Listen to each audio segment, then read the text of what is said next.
Médula ósea. ¿Qué más?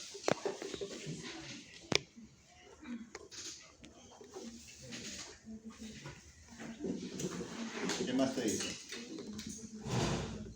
Ya tienes una palabra que es médula ósea. ¿Cuál es la otra?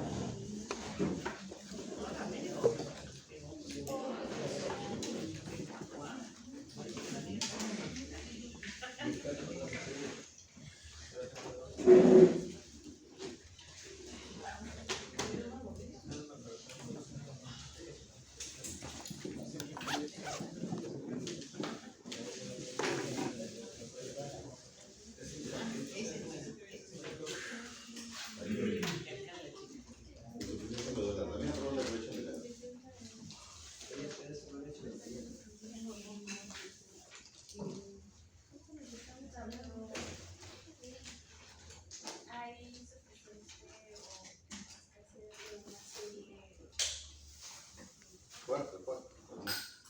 Andrés no te escucha. Andrés se va a graduar de camarógrafo este año.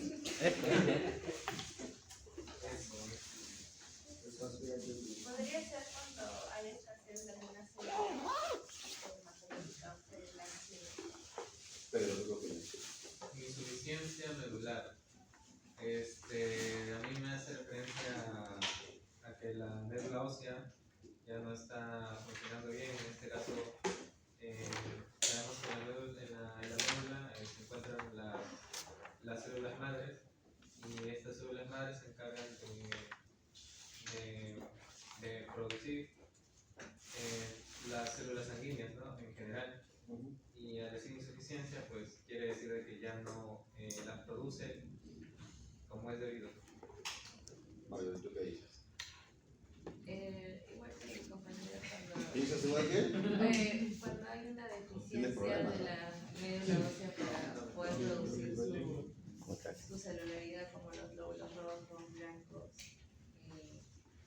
no ¿Tienen? compensa alguna deficiencia que pueda tener. Tienen razón, o sea, la médula ósea tiene un problema, no está produciendo suficientes elementos formes, ojo, no produce elementos formes, pero además de que no los produce, lo que produce no es suficiente para mantener. ¿Qué cosa tiene que mantener? La Homeostasis. Recuerden que tiene que mantener la homeostasis, es decir, nosotros tenemos un volumen sanguíneo, ese volumen sanguíneo tiene un hematocrito, es decir, hay un porcentaje de células rojas, hay un porcentaje o una cantidad de células blancas que tienen que estar en almacenamiento y un grupo de células blancas que tienen que estar en circulación. Y hay una gran cantidad de plaquetas que se tienen que producir para mantener la hemostasia también, que es parte de la homeostasis. Entonces, cuando la médula no trabaja bien, por alguna razón que vamos a ver hoy día en el resto de la clase, hablamos de una insuficiencia medular. Es decir, esa médula no abastece lo que tiene que abastecer de manera regular. Entonces, ustedes tienen que en la persona adulta, la médula ósea está en el hueso largo. Básicamente está aquí. Pero cuando tenemos una insuficiencia medular, esta médula que está en el hueso no produce. O no produce todas las células, o no produce alguna de las células. Si no produce todas las células, hablamos de pancitopenia. Ojo, pancitopenia. Pan significa todo, cito, células. Penia, escasez. Entonces, cuando yo tengo una pancitopenia, me están faltando todas las células. Pero también puede haber una monocitopenia. Cuando hablo de monocitopenia, no estoy hablando por si acaso de penia de monocitos. Monocitopenia hablo de uno, o sea, falta una línea celular. ¿Okay? Puede ser las plaquetas, puede ser los hematíes o pueden ser las células blancas. ¿Okay? Pero también podría haber una combinación de monocitopenias, es decir, una bicitopenia, es decir, 2 de 3 podrían estar faltando. Podrían faltar los glóbulos rojos y las plaquetas, podrían faltar los glóbulos rojos y los glóbulos blancos, o podrían faltar los glóbulos blancos y las plaquetas. Entonces puede haber pancitopenia, puede haber bicitopenia o puede haber monocitopenia. ¿Okay? ¿Cuál es la característica fundamental cuando tengo una médula ósea que no funciona? ¿El problema nutricional? No es un problema nutricional. Cuando yo tengo un problema nutricional, sea por deficiencia de folato o B12, o sea por hierro, yo tengo macrocitosis en un lado y tengo microcitosis en el otro. Y además tengo normocromía o hipercromía y tengo hipocromía. que es característico de las anemias por deficiencia de nutrientes. Pero en este caso el problema no son nutrientes. El asunto es que la médula ósea, por alguna razón, apagó su sistema de producción de células. Las razones las vamos a ver más adelante. Entonces, las anemias en la insuficiencia medular son normocíticas y normocrómicas. Porque, insisto, no es un problema nutricional. Por tanto, la producción de los elementos formes no está alterada en términos de calidad. Esa célula es funcional. ¿Cuál es el problema? Es cantidad. O sea, no se produce la cantidad que tiene que producir. ¿Ok? Entonces, la insuficiencia medular incluye una serie de desórdenes, una serie de patologías. Aquí hay algunas. O sea, la más conocida es la anemia plástica, pero también tenemos la aplasia pura de células rojas, es decir, donde las células rojas son las afectadas. Y también tenemos la disqueratosis congénita y por último un grupo de anemias, que son 3, que son las anemias diseritropoyéticas congénitas que vamos a revisar también más adelante. Entonces, estos desórdenes tienen en particular que son insuficientes en términos de producción medular. Es decir, sea porque esta anemia plástica que hace que mi tejido hematopoyético se convierta en grasa y sea reemplazado por células grasas, sea que mi serie roja está alterada, sea que tengo una disqueratosis donde toda mi serie roja también está alterada de manera genética, ¿sí? O tengo una anemia eritropoyética en la que puede ser causada por problemas genéticos o por otro tipo de factores, pero se está afectando principalmente la eritropoyesis. ¿Ok? Ahora, acá viene un concepto que es importante, que es el concepto de depresión. O sea, no estamos hablando de escasez, no solamente estamos hablando de disminución, estamos hablando de depresión.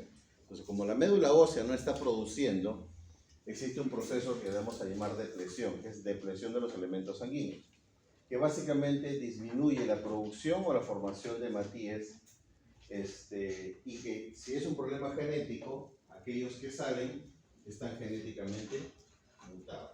¿Okay? Y una de las particularidades de estos desórdenes es que son anemias hipoproliferativas. Es decir, no solamente hay un problema de insuficiencia medular, sino que como se produce poco, producen una anemia.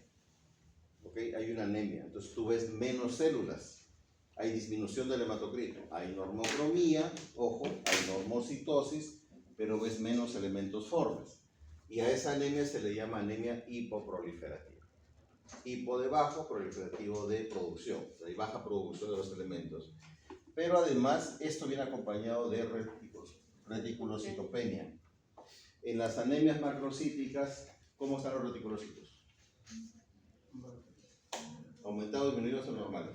¿En cuál es el profesor? En las anemias macrocíticas. Aumentados. ¿Normales? Aumentados. Aumentados. Recuerden que hay un aborto celular, por eso se Pues hacen tan grandes. ¿Y la anemia microcítica, aumentados, disminuidos o normales?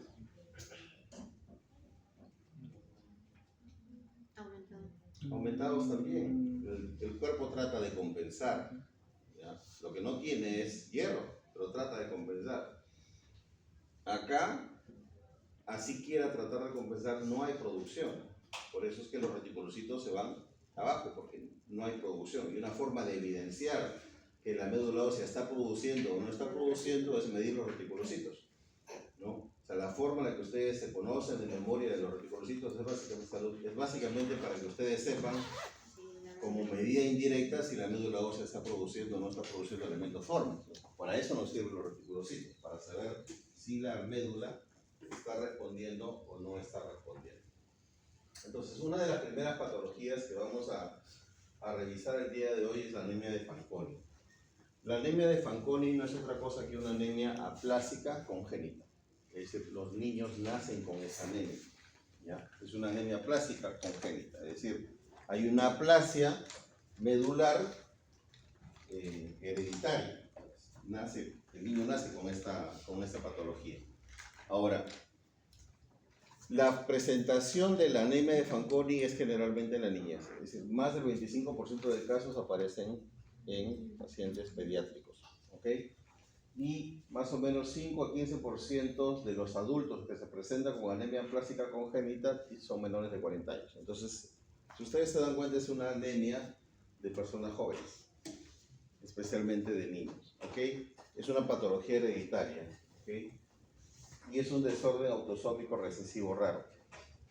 ¿Ya? Andrés, ¿qué era autosómico recesivo? Cuando era cuando uno de los padres, era cuando una enfermedad genética se transmitía al hijo cuando los dos padres lo tenían. Cuando los dos padres lo tenían. Tenían la enfermedad. El gen que en este caso da la enfermedad. Cholay, ¿qué opinas? ¿Está? ¿Bien? Cholay. ¿Ya no está en esa clase? Ah, me equivoqué de clase. Ah, ok. Carlos, ¿qué significa autosómico recesivo? Que uno de los padres tenía que tener la enfermedad. Y bueno, el hijo. Uno de los padres tiene la enfermedad. Sí. ¿Están seguros? Los dos. Los dos tienen que dar la Los dos tienen que tener la enfermedad. No, el gen, la enfermedad A ver, no. ¿cómo es? Los A ver, dos, los dos tienen el gen. ¿qué cromosoma es? No sexual. No sexual. Autosómico, cromosoma no sexual. Ok. Recesivo. Los dos lo tienen. Los dos, Los dos tienen que- portan los el dos son gen, portadores del gen. gen. Los dos son portadores del gen que está dañado. Y se tienen que juntar los dos para que el niño tenga la enfermedad o desarrollo de la enfermedad. ¿Okay? Y está en los cromosomas no sexuales, en los autosómicos. ¿Okay? Entonces, fisiopatológicamente es todo un problema serio. Miren la mano del niño, ¿cuántos dedos tiene? 6. Entonces, esa es una de las pocas anormalidades visibles. Hay otras anormalidades que son mucho más sorprendentes. Esta es la más bonita, ¿no? Pero hay una serie de defectos con los que los niños con anemia de Fanconi nacen. De hecho, la expectativa de vida, se los he mencionado ya antes, es poca, mueren jóvenes. Entonces, ¿por qué? Porque la anemia de Fanconi es una de las formas en las que se muestra este problema genético. Entonces hay una serie de anormalidades de todo el desarrollo, en este caso fetal, que van a terminar expresadas en el momento del nacimiento, como esta anormalidad que vemos aquí. Porque uno de los principales problemas es que hay una cantidad enorme de defectos esqueléticos. ¿Okay? Hay defectos esqueléticos. La piel se hiperpigmenta. En este caso, este niño no tiene hiperpigmentación cutánea. Ojo, cuando digo hiperpigmentación no necesariamente tiene que volverse negra la piel. Puede ser más roja. Puede tener otros tonos. ¿Okay? Además hay problemas renales, ¿no? Hay microcefalia, puede haber definitivamente discapacidad intelectual y el crecimiento de estos niños se ve empobrecido, es decir, pueden sufrir de retardo. Hay una serie de dificultades alrededor del desarrollo de la anemia de Fanconi. Entonces, estos niños con anemia de Fanconi desarrollan una pancitopenia que puede ser severa, que pone en riesgo su vida.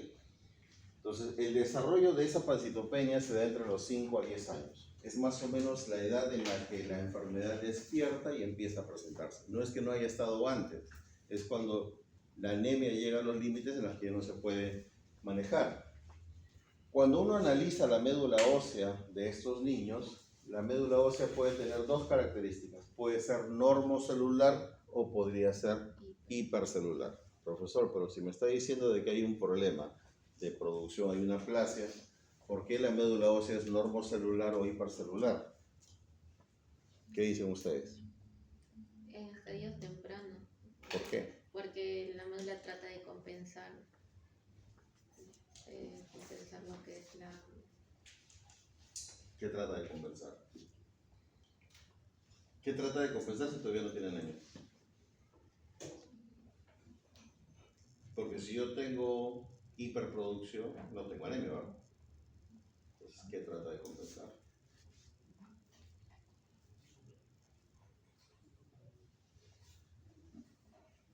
la apoptosis de La apoptosis. ¿Cuál apoptosis?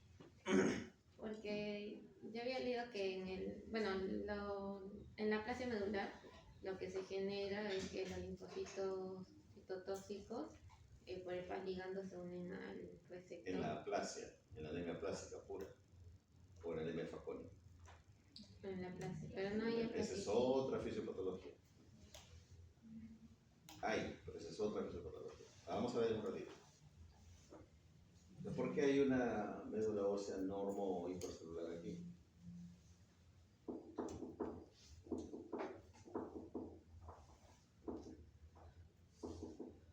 Es un niño. ¿Qué pasa con los niños cuando nacen y empiezan a crecer? Están constantemente sus células. Producen mucho, ¿no? Entonces tú lo puedes encontrar en normo o hiper, pero eso después va a ir muriendo. ¿Ok? Exacto, ¿no? Entonces luego empieza a desarrollar la hipoplasia, ¿no? Pero miren cuántos genes están asociados con el desarrollo de la Fanconi. Estamos hablando de 22 genes. O sea, no es un gen nada más, estamos hablando de un grupo grande de genes. Y ese grupo grande de genes, de más de 20 genes, tienen un nombre, se les llama grupo complementario de genes FANCA. Ese es el nombre que se le ha puesto. Entonces, todos estos genes están asociados con el desarrollo de la anemia de Fanconi. Y una particularidad de estos genes es que todos estos genes están relacionados con dos procesos en el ADN. ¿Ok? Es decir, estos genes controlan estos dos procesos. Primero, la reparación de ADN. ¿Qué significa? Que estos niños que nacen con anemia Fanconi no pueden reparar su ADN, porque son los genes que están comprometidos. Y el otro proceso es algo que se llama estabilidad genómica. O sea, nosotros producimos muchas copias del ADN, pero hay moléculas o proteínas que nacen a partir de genes que se encargan de estabilizar la molécula de ADN. Porque recuerden que lo estamos replicando, lo envolvemos, lo desenvolvemos. Hay moléculas que se encargan de mantener estable ese gen, ese genoma. La estabilidad genómica está alterada porque esas proteínas no se producen.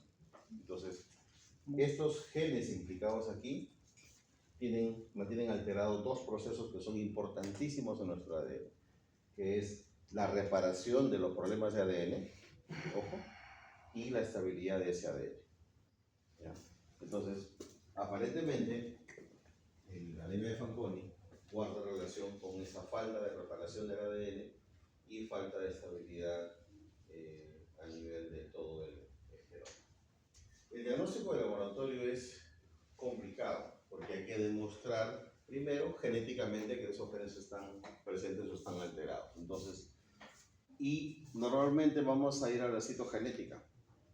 Y la citogenética nos va a mostrar que los cromosomas son inestables y son susceptibles al quiebre. Entonces, cuando tú tratas de hacer el cardiograma, ¿okay?, los cromosomas se van a partir, son muy frágiles, ¿no?, porque no tienen estabilidad. ¿Y esto qué representa? Cuando tú tienes un cromosoma inestable que es susceptible al quiebre, mueren tus stem cells. Entonces lo que está pasando en estos niños es que sus stem cells están muriendo. Entonces, en la medida que empiezan a morir, o sea, tú naces con una gran cantidad de stem cells, mantienes tu normocellularidad en la médula ósea, pero esas stem cells empiezan a morir, por eso luego viene la hipoplasia, ¿no? Además, estos genes, en estos pacientes, les da susceptibilidad para desarrollar cáncer, porque recuerden que no pueden reparar ADN. ¿Y el cáncer dónde empieza? Empieza en mutaciones.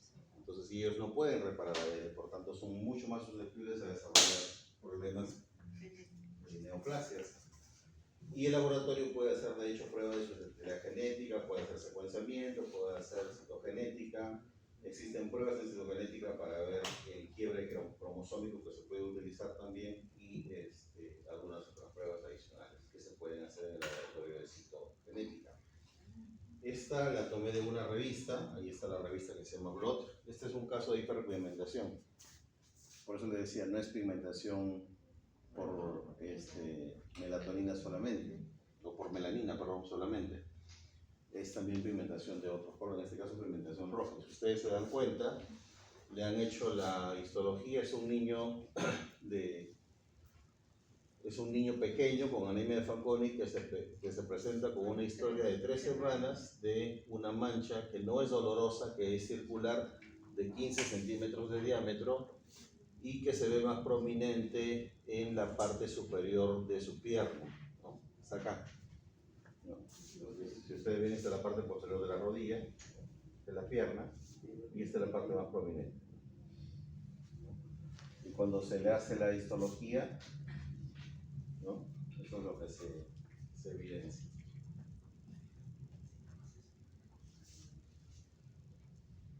Es un caso del año 2010.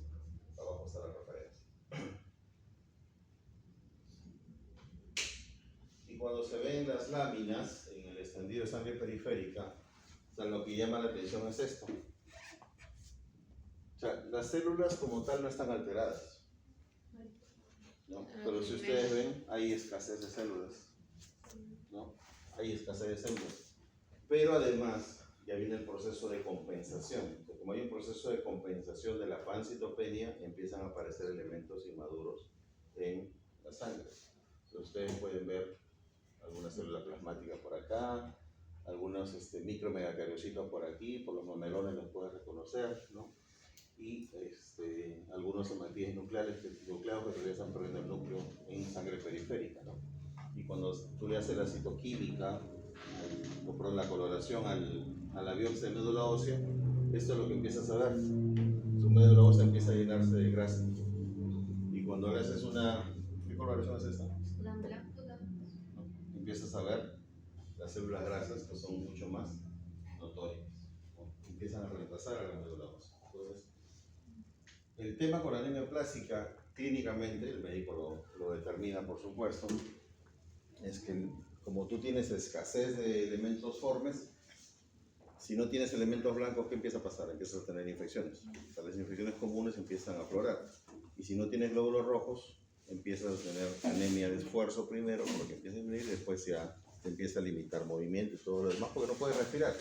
Recuerden que la función principal de la sangre es llevar oxígeno a todos los tejidos. El otro grupo, si no tienen preguntas de Fanconi, son las anemias diseritropoyéticas congénitas, las ADC. Entonces aquí estamos hablando de, nuevamente, desórdenes genéticos. En este caso es un grupo de desórdenes familiares, okay, principalmente, porque también hay no familiares, y son eventos congénitos raros. Y básicamente lo que tenemos es eritropoiesis, que es inefectiva. Okay. Hay eritropoiesis, sí, pero es inefectiva. O sea, el producto derivado de esa eritropoiesis no funciona bien. Entonces, lo que vamos a hallar nosotros es, en médula ósea, eritroblastos bízaros. Y recuerden, cuando hablamos de bizarrismo plaquetario, ¿qué era? Alteraciones en forma y tamaño, es decir, alteraciones cualitativas y cuantitativas. Entonces, lo que vamos a ver aquí es también lo mismo. Vamos a ver alteraciones en forma y tamaño, ¿no? Y en cantidad de eritroblastos. Entonces, estos eritroblastos van a aparecer multinucleares o multinucleados, o pueden ser binucleados o binucleares en la médula ósea. Ojo, este hallazgo es en médula ósea. Entonces, vamos a ver seguro alguna foto más adelante. Es así como se ven. Ustedes miran la médula ósea y automáticamente se dan cuenta que el eritroblasto, recuerden que el eritroblasto es el que tiene el núcleo más pignótico, en este caso en la médula ósea, ¿no? ¿Esto qué es?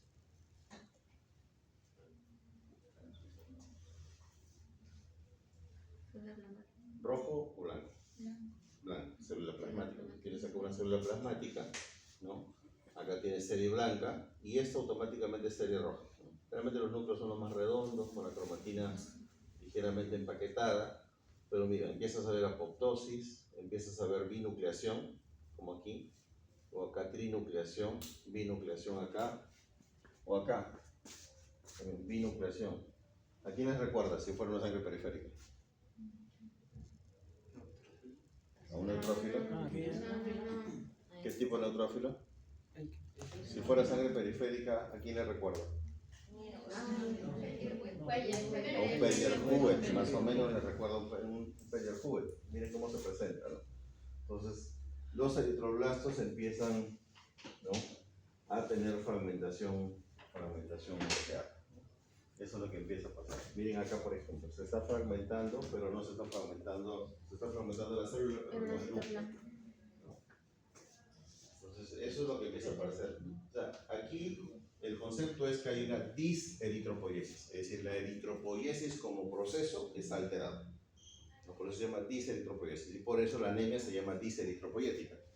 ¿Y eso grande, lo que está arriba, qué es? ¿Cuál? ¿Acá o acá? Esa célula, sí. ¿Esto de acá? La de arriba. Parece un eritroblasto que tiene destruido el núcleo, ¿no? Pero miren la alteración de tamaño también, ¿no? Sí. Esos, mira, acá son pequeños, ¿no? Acá tienen uno más grande, acá tienen otro más grande, ¿no? En realidad hay una alteración, como les dije, cualitativa y cuantitativa. Pero pueden reconocer también los histocitos tisulares, ¿no? Están por acá. Por acá, están por acá. O sea, los pueden reconocer fácilmente. Entonces, estos son los tres tipos. Tipo 1, tipo 2 y tipo 3. ¿Ok? Entonces, acá tienen ustedes la característica. Está el patrón hereditario. Pueden reconocer ahí el tipo de hematía que está predominante, el tipo de anemia, cómo se ve la médula ósea al microscopio, cómo se ve la médula ósea en microscopía electrónica, cómo es el resultado de la prueba de suero verificado o test de Hahn. Hemos hablado del test de Hahn con ustedes ya antes. ¿Dónde está la localización genética? Es decir, en qué cromosoma, cuál es el defecto bioquímico que se propone para esa patología y cuáles son las anormalidades asociadas. ¿En qué consiste el test de Hahn?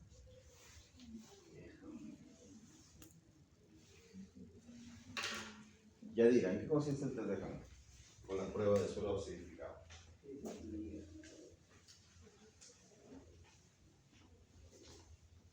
Lo hemos visto antes más de una vez.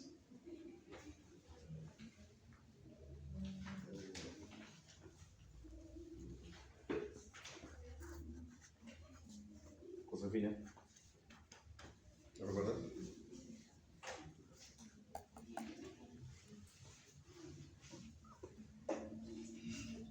Rod. ¿Tampoco?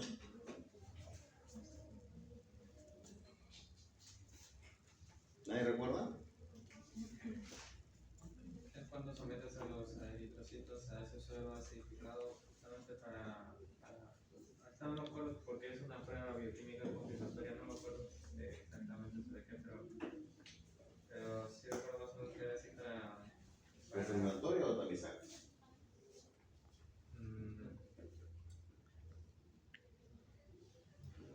Es una prueba que me permite saber la sensibilidad de hematía frente a una solución ácida.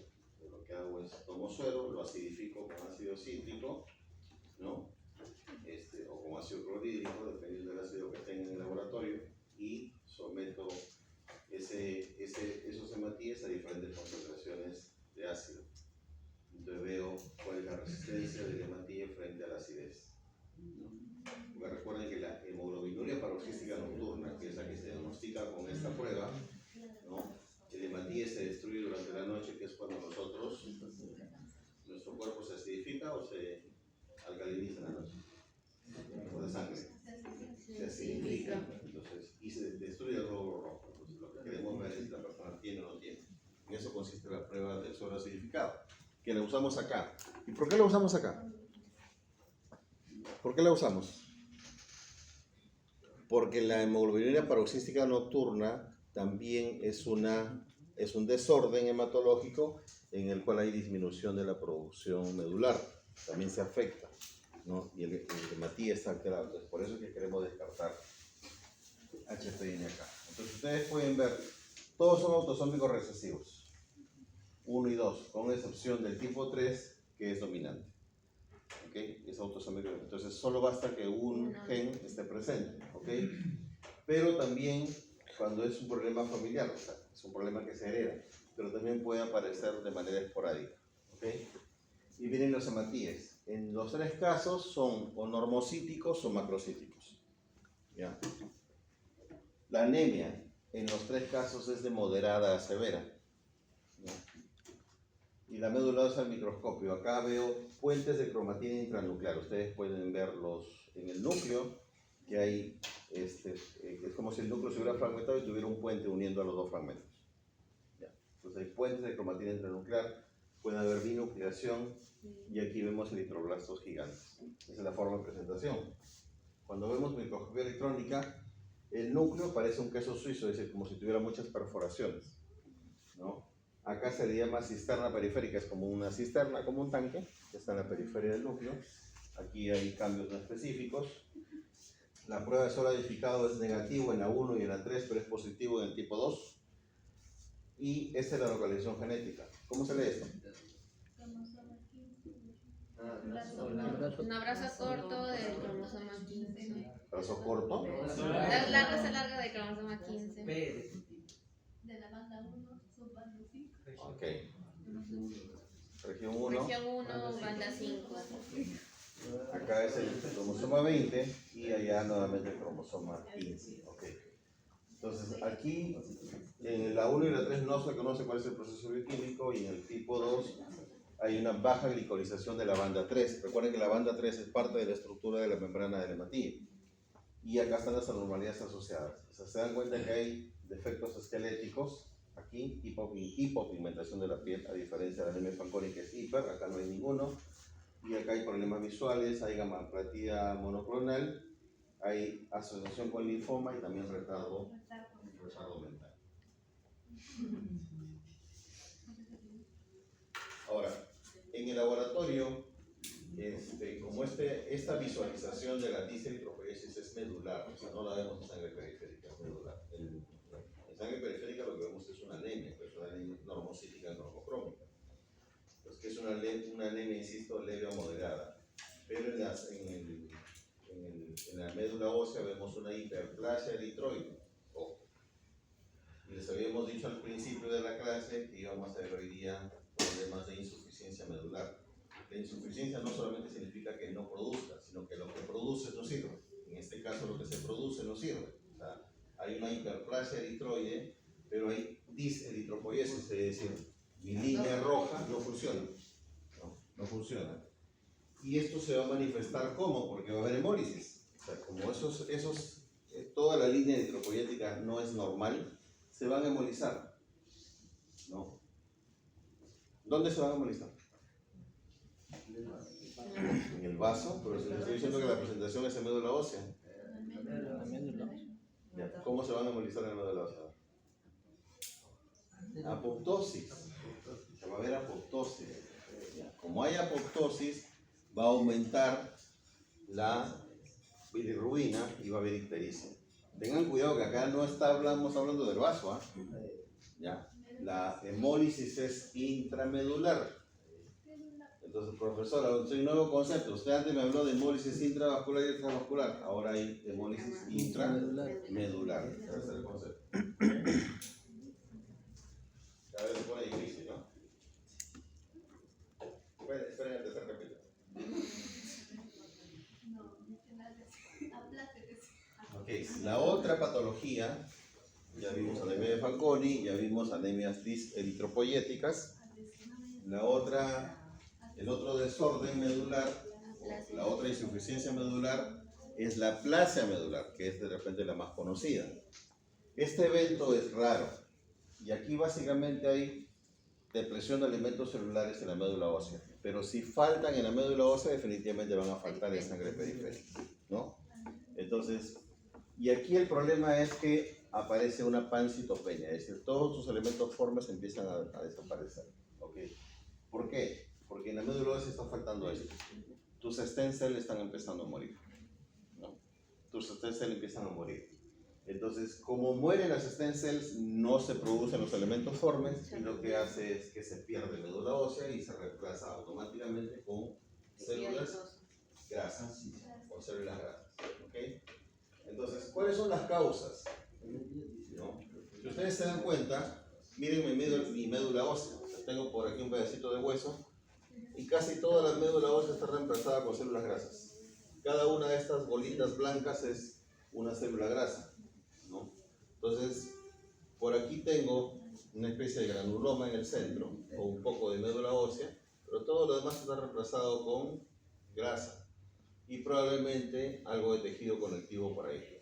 Entonces, hay muchas causas de la anemia de la aplasia medular, pero para nosotros hay varias que son conocidas. Por ejemplo, el uso de drogas o algunos medicamentos. Luego vamos a ver qué medicamentos y qué drogas pueden causar anemia plástica. Yo les he mencionado varias veces y no me voy a cansar de mencionar lo que hay químicos como los bencenos, salen casi en todas las pinturas, El maquillaje. y en todos los maquillajes de mujer y en todas las pinturas de cabello que causan anemia aplástica.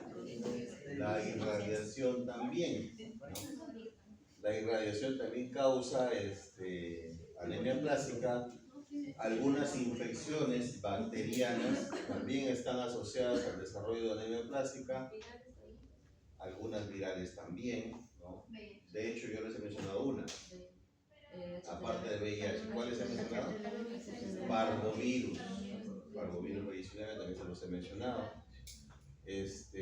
Mutaciones genéticas hereditarias y adquiridas. Entonces, ¿cuál es el mecanismo de la aplasia medular? El mecanismo,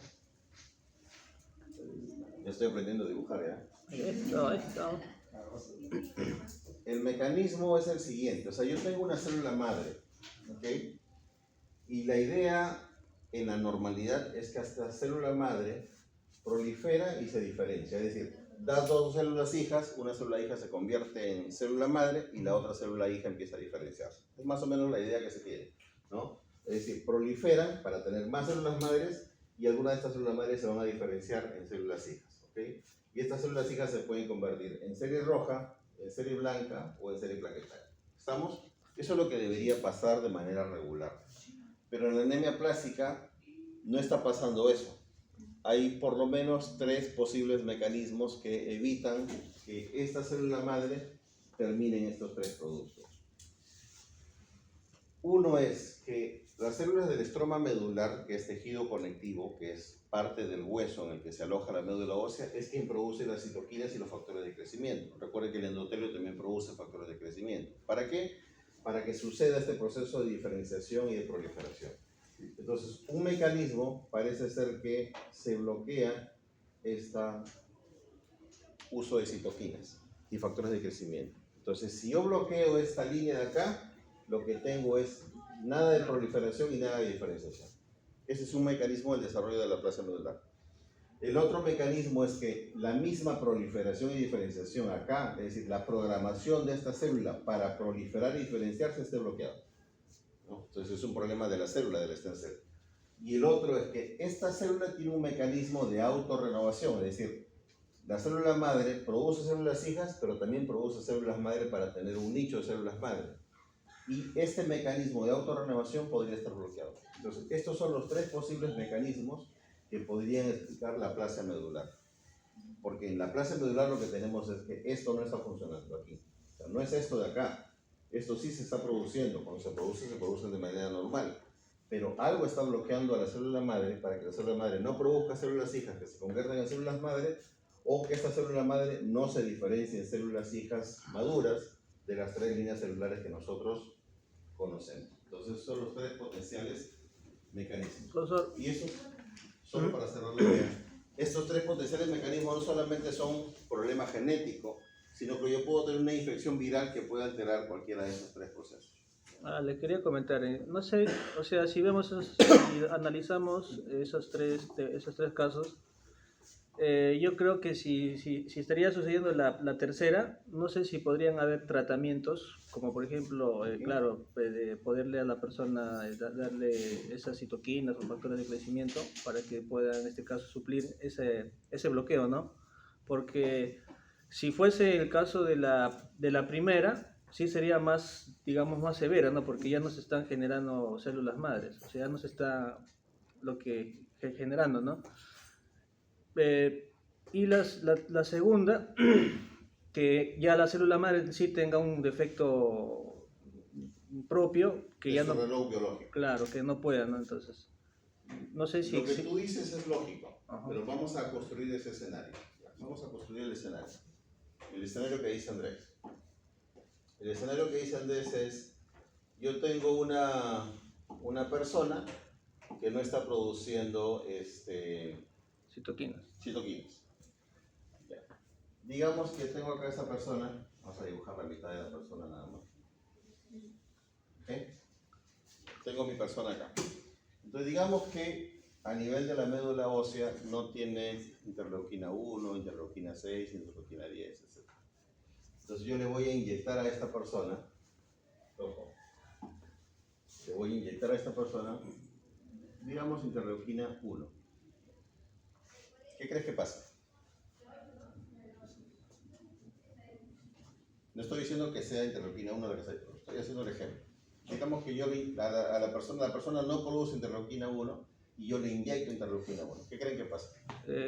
Creo que esa la interleuquina 1 es una interleucina para la inflamación, Proinflamatorio. proinflamatoria, ¿no? Entonces se va diseminar por todo el cuerpo, sería algo localizado en este caso, ¿no? Claro. Ese es el gran problema. Las citoquinas son No es mensajeros específico, locales, no es específico. inespecíficos locales. Es decir, tienen una función aquí, pero en otro órgano tienen otra función. Su mecanismo efector es diferente. Entonces, por tanto, yo no le puedo dar. Es como, por ejemplo, dice, ¿no? Una de las principales citoquinas que lucha contra el cáncer, ¿cuál es? Y las infecciones virales, que es casi la misma. El factor de necrosis tumoral y el interferón gamma. Okay. Anda, inyéctale a una persona interferón gamma y factor de necrosis tumoral. Genera una reacción inflamatoria severa que lo puede matar. ¿Ya? Porque esa interleuquina genera otros mecanismos. Entonces, el asunto es que tú tienes un mensajero que está de célula a célula. Es como yo te mensajeo a ti y el mensaje contigo entre tú y yo funciona. Pero yo suelto el mensaje para todos, Yadira lo interpreta de una manera, Carlos lo interpreta de otra manera, Mónica lo interpreta de otra manera. Genera toda una turbulencia. Ese es el problema con las citoquinas. Que no son mensajeros como las hormonas. Las hormonas son para todo el cuerpo. O sea, yo lanzo una hormona en la sangre y cada célula sabe qué hacer con esa hormona.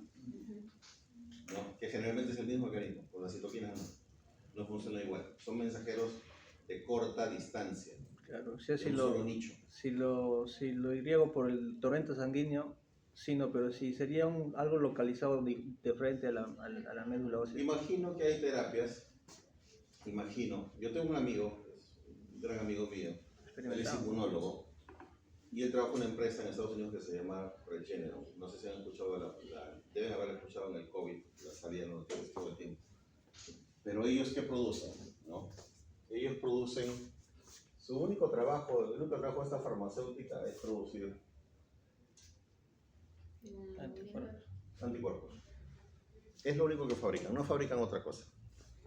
Y entonces ellos están curando el cáncer de próstata, por ejemplo. ¿Ya? Con anticuerpos monoclonales. Entonces, ¿qué hacen?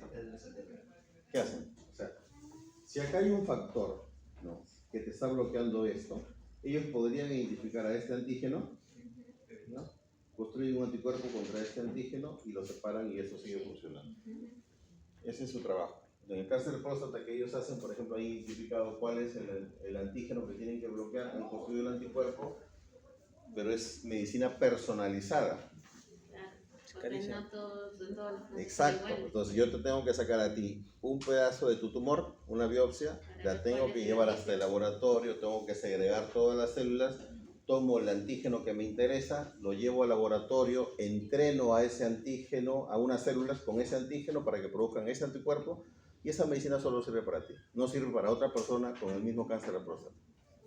Ese es el gran problema con esto, requiere medicina personalizada, y eso ya no es barato. Exacto. Ojo que no es complicado. Si tú lo ves así como te lo cuento, no es complicado. Te van a construir el laboratorio y toda la tecnología.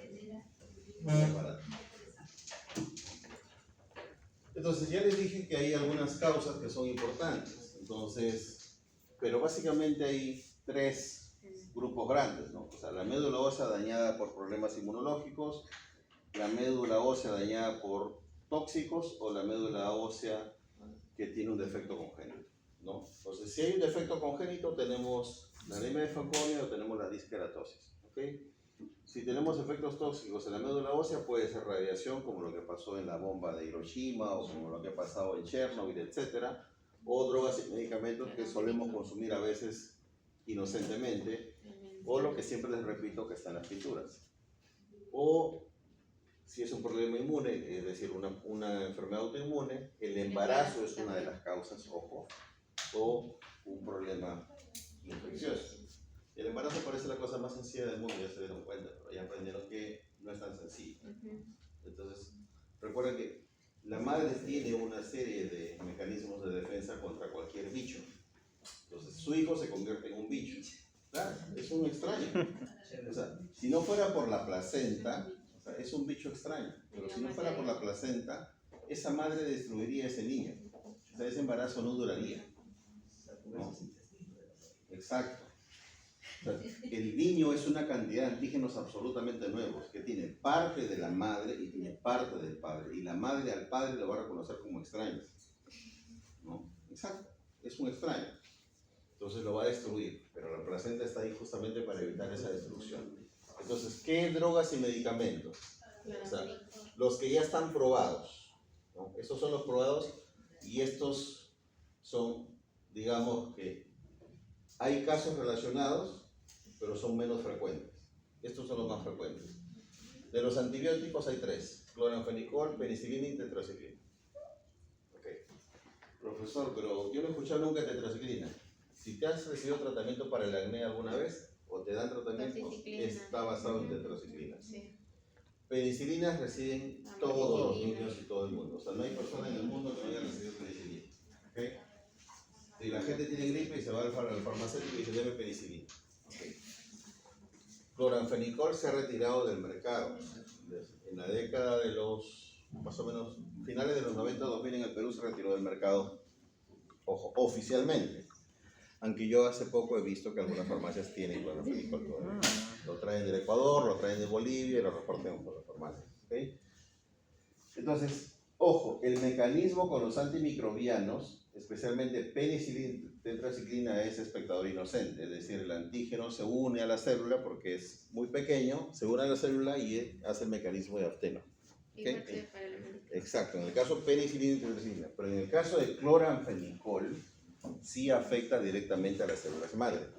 Es decir, sí está relacionado directamente con la producción de la médula ósea. ¿Okay? Anticonvulsivantes, tienen 2, la metilfenidalantoína y la trimetadiona.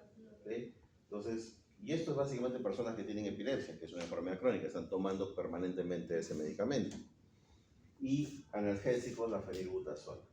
Y acá tienen una serie de otras sustancias, o sea, anfotericina B, las sulfonamidas, tienen nuevamente algunos otros anticonvulsivantes como la pirimidona, que también se usa bastante, algunos antibióticos, algunos analgésicos como tapazol, la aspirina.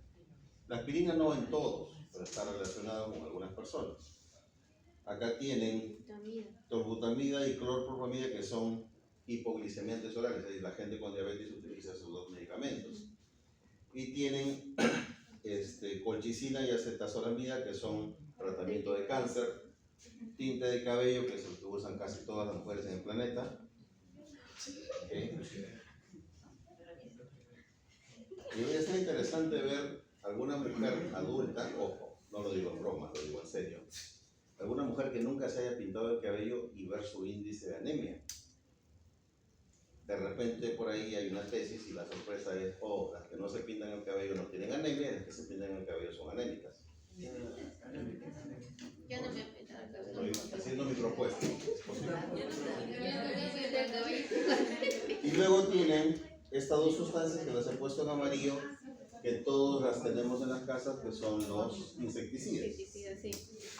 Que son los insecticidas. Profesor, ¿y esas sustancias que dicen la colchicina y la que está debajo, Acetazolamida. con esa combaten el cáncer? Claro, son quimioterapéuticos. Ah, son para quimioterapia. La colchicina es para Y son, reumatoide, ¿no? y son, o sea, compuestos que también generan cáncer. O sea, no hay ningún medicamento en el mundo que sea sano. No existe. Todos. Ninguna hierba, o sea, el que te dice, no, entonces vamos por lo natural, tampoco. Porque muchos de los medicamentos son producidos a partir de hierba. Claro, Todo en exceso es dañino. de verde. La acetazolamida no es un diurético ¿Todo también? Disqueratosis. ¿La salamida? Sí. ¿Las diuréticos? No. A ver, busca. Disqueratosis por los Y el agua de mulla. Al momento que empecé la clase les mencioné que había dos defectos congénitos, o la anemia de Fanconi, que era hereditaria, o la disqueratosis, que también es un problema hereditario, pero en la disqueratosis los glóbulos rojos todos son genéticamente modificados, todos están alterados. Todo. Tiene que ver con la queratina. No, nada. No tiene nada que ver con la queratina. ¿Qué era queratosis? Piel. O sea, la manifestación de problemas es de la piel. Con la producción de melanina. Sí, profe, sí es. ¿Sí es? Claro, es el inhibidor de anhidrasa carbónica, el que usan para el soroche.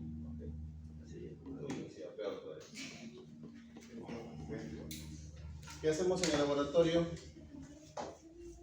De hecho, el hemograma completo es nuestro primer. O sea, si nosotros vemos que faltan células en el hemograma completo, automáticamente hacemos un examen de sangre periférica. ¿Por qué? Porque hay que descartar otras patologías. O sea, ya hemos aprendido lo suficiente con ustedes de que el hemograma es la mejor foto que tenemos a veces de nuestra salud. Nos dice muchas cosas con respecto a cómo estamos. Entonces, el examen de sangre periférica me permite descartar otras patologías, por ejemplo. De hecho, tengo que hacer una prueba de reticulocitos para ver cómo está el tema de la regeneración medular, para ver si es una médula que responde o no responde. Entonces, con estos dos exámenes yo tengo una idea. Entonces, veo anemia y veo si la médula está respondiendo o no está respondiendo. ¿Ok? Y si estos resultados son positivos, es decir, me orientan a que hay una anemia que no está respondiendo, tengo que ir a hacer una biopsia de médula ósea. Y en la médula ósea no voy a decir lo que tienes anemia plástica primero, tengo que descartar otros problemas. De repente hay una leucemia. Recuerden que cuando la médula ósea está empaquetada no salen elementos formes de la sangre, ¿no? Tengo que descartar un síndrome mieloidiplásico también. Luego descartar una metástasis por algún cáncer, sobre todo cáncer de pulmón, cáncer de próstata, cáncer de mama, que son muy metastásicos. Granulomas, especialmente en el Perú. En el Perú un granuloma se tiene que descartar definitivamente, porque en el Perú tenemos tuberculosis. ¿No? Entonces es importante descartar la presencia de granulomas y acompañar el diagnóstico con función hepática, función renal, descartar algunas infecciones bacterianas que afectan a la médula ósea. Recuerden que salmonella y brucela se van a dormir a la médula ósea, ¿no? Y hay que documentar algunas infecciones virales, por ejemplo parvovirus, herpes, VIH, que están relacionados al desarrollo también de anemia plástica. Profesor, y la metástasis, en este caso en la lámina de médula ósea, de aspirado de médula ósea, ¿cómo se observan las células? Tú vas a ver médula ósea si es un aspirado. No, me refiero cuando ya lo ponen a la lámina. ¿Aspirado o biopsia? Biopsia, perdón. Es que depende, si yo tengo un tumor que ha invadido la médula ósea, o sea, no es que tú vayas a hacer la biopsia de médula ósea y encuentres ahí, ahí está el tumor, ¿no? Tienes que hacer una resonancia primero para ver dónde está el tumor y después de eso sacarán el pedazo de hueso. Pero si tú haces un aspirado, el tumor que está invadiendo no necesariamente va a salir.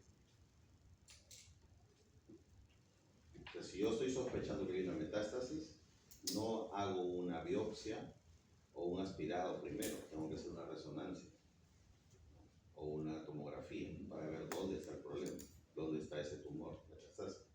El médico dirá, okay, vamos a hacer una resonancia, vamos a hacer una tomografía contrastada, que se ve, ellos sabrán sus metodologías. Pero un aspirado no necesariamente te va a salir la metástasis. Pero sí, o sea, me refería a qué elementos se pueden observar en esa biopsia de hueso. Dependiendo de dónde venga Si es un cáncer de próstata, las células son próstata. se ven ahí. Recuerden que son células Porque ha glandulares. migrado, O sea, es ¿no? metástasis, Migrado de- son células glandulares. Si es de pulmón, vendrás si es de células pequeñas o de células pequeñas. Pero que la metástasis es el tejido de un órgano que se ha ido a otro órgano. Claro. Tú vas a ver esas células. Por supuesto inmunofenotípico después, ¿no? Para saber de dónde ha venido esas células, claro. Ok, estas son algunas de las características del hemograma en la anemia Generalmente las personas aparecen un hematocrito que está entre 20 o 25% por debajo. ¿Okay? La hemoglobina por debajo de 7. Reticulocitos absolutos disminuidos, menos de 25.000 por milímetro cúbico. Ojo, están pidiendo reticulocitos absolutos, menos de 25.000, no es porcentaje. Y los corregidos, menos del 1%. Corregido. ¿No? Y recuerden que se corrige con el hematocrito. Y la fórmula ustedes la tienen en su cabeza. Leucocitos menos de 1500 por milímetro cúbico. Los neutrófilos absolutos disminuidos también, menos de 500. Y las plaquetas entre 20 y 60, ¿no? O por debajo. 20 a 60. Entonces ya se dan cuenta que estas personas también empiezan a sufrir sangrado. En este caso, si estás de 20 a 60, sangrado gingival, ¿no? O sangrado causado por la fricción o por los golpes. ¿Okay? ¿Preguntas?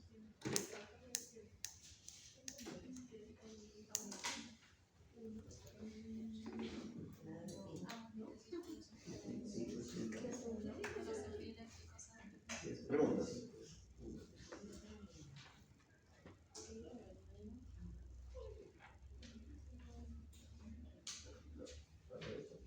Muy bien. Si no tienen preguntas, vamos a organizar los seminarios del tercer capítulo. ¿Por qué me hacen? Entonces ustedes son, si más no me equivoco en la lista,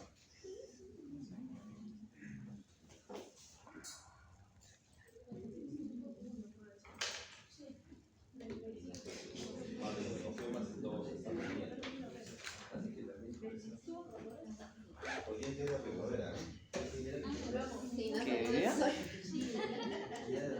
Profesor, pero existe ya la primavera, no es que solamente ahora es verano e invierno, porque ya por el calentamiento global. En el Perú nosotros tenemos dos temperaturas. Sí.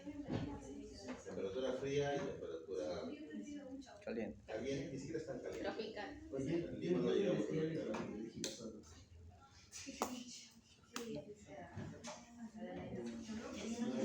Ok, ¿quién no está viniendo, Mario? ¿Aurora? Presente. Ayala. Solo Betapa estoy de... No, pero que no venga nunca. Ayala.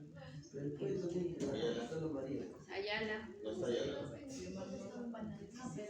¿Quién será ya? ¿Pero está viniendo Ayala? Sí. No vino, No sé. en la práctica no vino tampoco. Está entrando, tampoco lo tiene.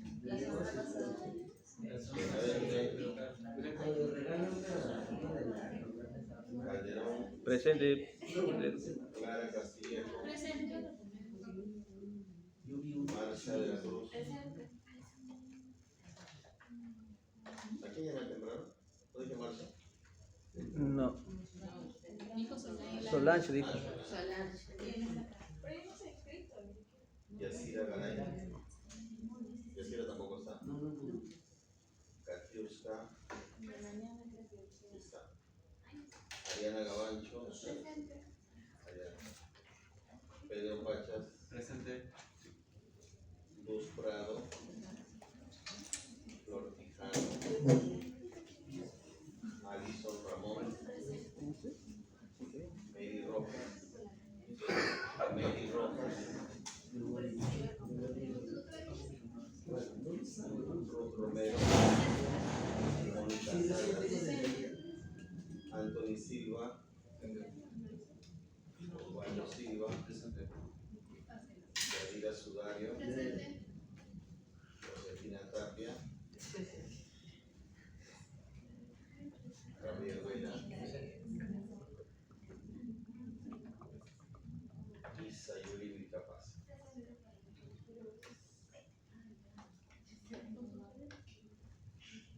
Josefina, no debo ser Josefina, solo me acabo de dar cuenta.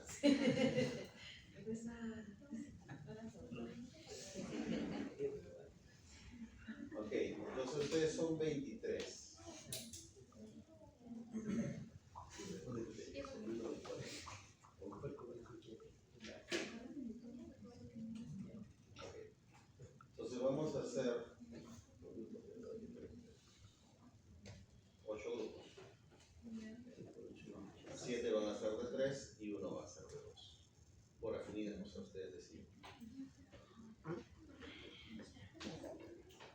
seminarios son para la tercera parte del curso. La tercera parte del curso. ¿Cuál va a ser la dinámica? Luego le voy a pasar a Mario otros temas. Le tengo que pasar los 8 temas. Ya. El día de la exposición traen sus diapositivas, que pueden ser 4 o 5 diapositivas, no muchas. Y yo ese día voy a sortear a la persona que expone. O sea, ustedes no me van a decir, no, a ella le toca, yo decido quién expone. Eso. ¿Quién expone todo? Una persona expone todo. De los 3 o del grupo de 2, una persona expone todo. Y esa persona que expone depende de la nota que... De los 2 o de los 3.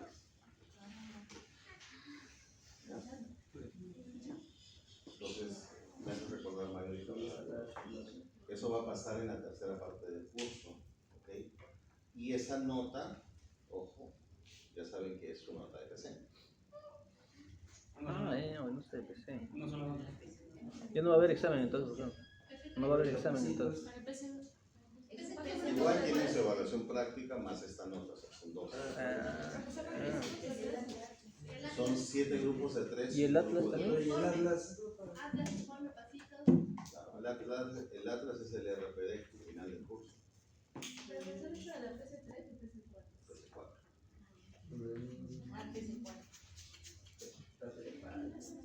Lo que pasa es que el curso tiene 3 unidades. Tiene 4 PCs, pero tiene 3 unidades. Los seminarios van a venir en la tercera unidad del curso. Van a hablar algo en el seminario o en la clase, evidencia. No, mi papá me dijo, mi mamá me dijo. No, que el licenciado dice, no. Todo con evidencia. Pero ustedes están a la altura del sexto semestre, ¿verdad? Estaba peor todavía. Todo con evidencia. Lo leyeron, lo buscaron, lo encontraron, etc. Eso es lo segundo. Tercero, para mala suerte de ustedes, soy el jefe de la biblioteca. Toda la semana veo quién entra y quién no entra. ¿Ya? Cómo se registra. Sí, yo sé que nunca va, porque no